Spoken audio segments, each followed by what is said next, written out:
اس دنیا کا سب سے بڑا روگ یہ ہے، سب سے بڑا روگ کہ کیا کہیں گے لوگ کیا کہیں گے؟ لوگ تو صرف یہ کہتے ہیں انا للہ و انا الیہ راجعون، اور جن کی خاطر زندگی گزاری اور جن پر زندگی نشاور کی، وہ آپ کی قبر کے ساتھ ہاتھ کو بھی صاف کر کے اٹھیں گے، مٹی ڈالنے کے بعد آپ کی قبر سے یاد صاف کریں گے۔ یہ جن کی خاطر آپ روتے رہے کہ کیا کہیں گے لوگ، معاشرہ کیا کہے گا، کبھی آپ نے سوچا ہے کہ خدا کیا کہے گا؟ کل شفاعت کے لیے نبی محمد صلی اللہ علیہ وسلم کی جب پوری امت منتظر ہوگی تو کس منہ سے میں کائنات کے امام کے سامنے جاؤں؟ کیوں کہ اس دنیا میں رہتے ہوئے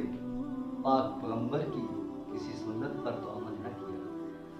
ہر تیسرے دن کائنات کے امام کی سنت اس کو کٹوا کر گٹروں کے حوالے کرتا رہا، باسکٹ کے حوالے کرتا رہا، شریعت اسلامیہ سے ناآشنا رہا، بلکہ جو اسلام کو مانتے تھے ان کو برا بھلا کہتا رہا، ان کی رسوائی کے لیے سر توڑ کوششیں کرتا رہا۔ کل شفاعت کے وقت کس منہ سے کہیں گے کہ ہماری شفاعت کے لیے کائنات کے امام حضرت محمد رسول اللہ صلی اللہ علیہ وسلم سے ہم اپیل کرتے ہیں؟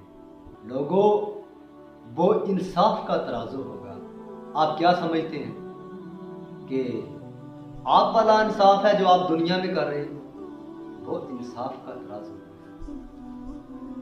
ان اللہ علی کل شیء قدیر، اللہ ہر چیز پر قادر ہے۔ اور وہاں کامیاب کون ہوگا؟ شاب النشا فی عبادت اللہ، جس نے اپنی جوانی عبادت میں بسر کی، اس دن وہ کامیاب ہوگا۔ شرابیں، چرس پینی، تہمت بازیاں کرنا، لوگوں کی بیٹیوں بہنوں کی عزتوں سے کھیلنا، کل سرخروئی کس کی ہوگی؟ شاب النشا فی عبادت اللہ، اور وہ انصاف کا ترازو ہوگا۔ کیا لوگ سمجھتے ہیں کہ ہم نے پیر کے گھٹنے پکڑ لیے، کل پیر کو بخشوا لیں گے، پیر ہمیں بخشوا لیں گے؟ اور اللہ کے بندو، نبی علیہ السلام کی صف میں جہاد کرنے والا صحابی، ایک صحابی نے کہا اللہ کے رسول وہ شہید ہو گیا۔ کائنات کے امام نے اس کو طلب کیا اور فرمایا کہ تو اس کے معاملے سے کیسے آشنا ہے؟ تمہیں کیا پتا کہ اس کا آخری کلمہ کیا تھا؟ تو اس کے بارے میں کیا جانتا ہے کہ وہ جنتی ہے یا جہنمی ہے؟ وہ نجات پا گیا یا رب کی بارگاہ سے وہ بری ہوا، یا رب کی بارگاہ سے وہ جہنم میں چلا گیا؟ تو اس کے بارے میں کیا جانتا ہے؟ کہا اے میرے صحابی، کہہ کہ انشاءاللہ اگر اللہ نے چاہا تو وہ شہید ہو گیا، وہ گواہ ہو گیا۔ کل نبی کے صحابی کے بارے میں تو کچھ نہیں، یہ الفاظ نہیں بولے جا سکتے۔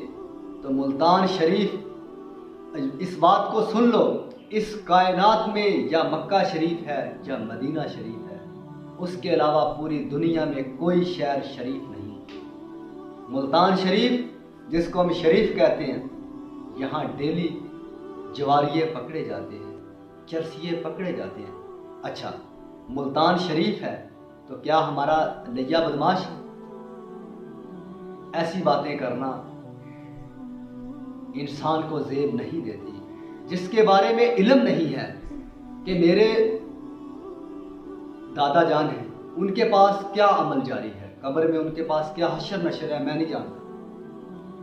اور پیر کے باپ کے بارے میں نہیں جانتا، وہ میرا پیر مر گیا، میں اس کے بارے میں بھی نہیں جانتا کہ اس کا کیا حشر نشر ہو رہا ہے، وہ اللہ جانتا ہے۔ پھر ہم ان پہ اپنی زندگیوں کا بھروسہ کس دلیل کے ساتھ رکھ کے بیٹھے ہیں؟ دین دلیل کا نام ہے۔ کائنات کے امام حضرت محمد رسول اللہ صلی اللہ علیہ وسلم نے کہا تھا الیوم اکملت لکم دینکم واتممت علیکم کہ آج کے دن تم پر تمہارا دین مکمل ہو گیا اور نعمت مکمل ہو گئی۔ مجھے بتاؤ کہ کل جب دین مکمل ہوا تھا اس ٹائم 11ویں شریف اس میں ایڈ تھی، یا ملتان کے دربار پہ سجدہ اس میں ایڈ تھا، اس کے پاؤں میں بیٹھنا ایڈ تھا؟ اگر نہیں تھا تو پھر کیا جو کائنات کے امام نے کل وہ دین مکمل کیا اس میں کوئی کمی باقی ہے؟ کیا ہمیں اس پہ کوئی اعتبار نہیں ہے؟ لڑی پکڑ لی ہے کیا کہ نبی محمد سے بڑھ کر کوئی پیر ہے؟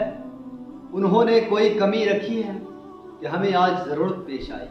میرا ایمان ہے کہ حضرت صدیق اکبر رضی اللہ تعالی عنہ، حضرت عمر فاروق رضی اللہ تعالی عنہ، حضرت عثمان غنی ذی النورین اور حضرت علی رضی اللہ تعالی عنہ، یہ صحابہ کرام عشرہ مبشرہ اور نبی علیہ السلام کے 1,24,000 صحابہ کرام جو رسول اللہ کی بات کو مان کر اپنے آپ کو جنت کا حقدار ٹھہرا سکتے ہیں، اور ان کے بارے میں قرآن مجید کی آیت مبارکہ ہے رضی اللہ تعالیٰ عنہ و رضون، کہ اللہ ان پہ راضی ہو گیا اور وہ اللہ پہ راضی ہو گیا۔ تو وہ ہمارے پاس زندہ مثال ہے۔